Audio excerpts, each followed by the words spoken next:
Bangladesh team যেসব ভেন্যুতে খেলতেছে বিপিএল ম্যাচ গুলা, লাস্টের সেমিফাইনাল ম্যাচ গুলা, এগুলা খেলে তাদের যে বোলিং ব্যাটিং মোমেন্টাম এগুলা নষ্ট করে দিচ্ছে।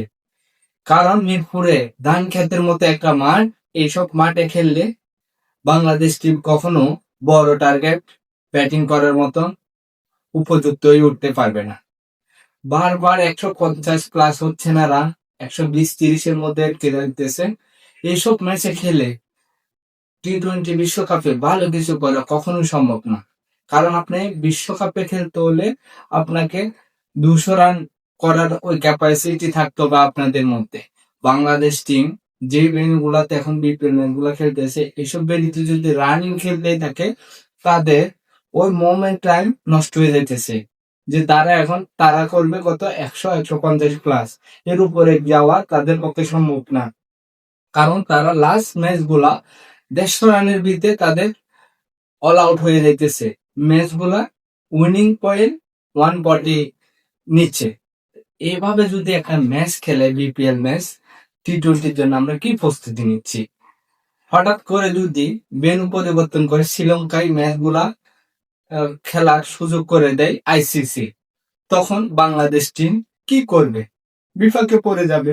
তখন ওখানে 150 রানের উপর প্লাস রান করা বাংলাদেশ টিমের মধ্যে পসিবল হবে না। কারণ তারা এমন একটা ফ্রিজে খেলতেছে, তারা ওই উইকেটে অভ্যস্ত না। তখন তাদের মোমেন্টাম এবং মেন্টালিটি সবকিছু অন্য দিকে চলে যায়।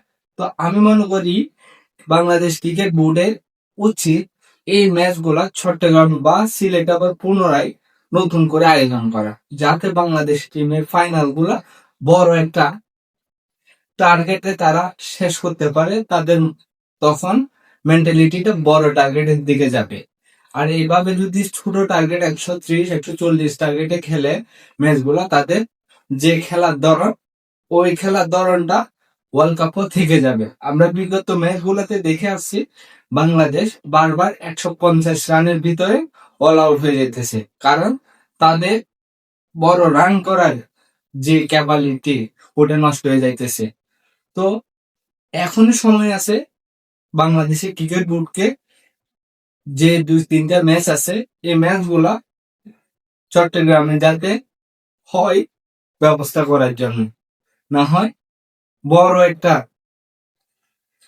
ব্যাটিং বিপর্যয়ে পড়তে যাচ্ছে টি-20 ওয়ার্ল্ড কাপে বাংলাদেশ টিম। ধন্যবাদ।